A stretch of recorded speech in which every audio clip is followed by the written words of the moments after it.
Започнаа да ги користат пред 6 месеци. Ги промовираше Министерството за здравство, но државните сензори за диабетес наместо да им го леснат животот на пациентите, им направија дополнителен трошок.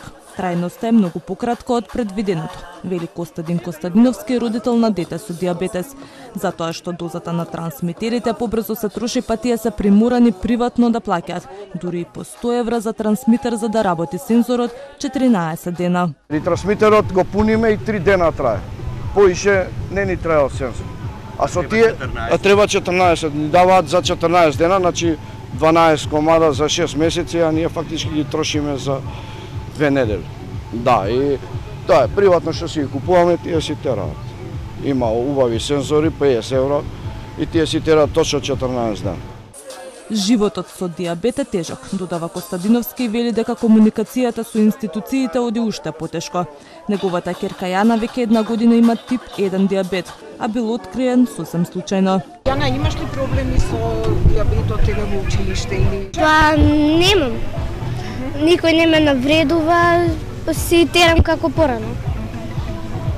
Дали тебе ти е потешко секојдневно да? Малце ми е потешко да ми се јаде малце благо, но пак си подкаснувам. Случајно на систематски преглед дека има диабет открил и Коце Николовски. Ми рекоа дека имам шекерна болест, ја не верував, па отидов на испитување, на ендокринологија веднаш ги направивме испитувањата и се докажа и се одреди терапија, па сега ќе видиме понатака како ќе се одвиваат работите. Малце диета, пазарна исхрана, све она што е по протокол. Не осеќам уште нешто дека сум така.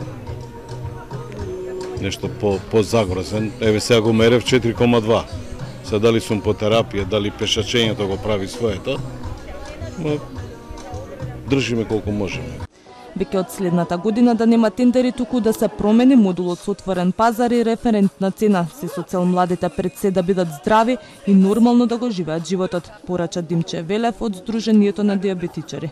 И порача час поскоро да се смени позитивната листа која, како што вели токму власта, ја објавила. Па наместо досегашните 2 би влегле дополнителни 7 лека кои досега ги купувале приватно. Нашето барање, генерално, и главната цел на сето делување е сите тип 1 да добијат сензор, CGM системи.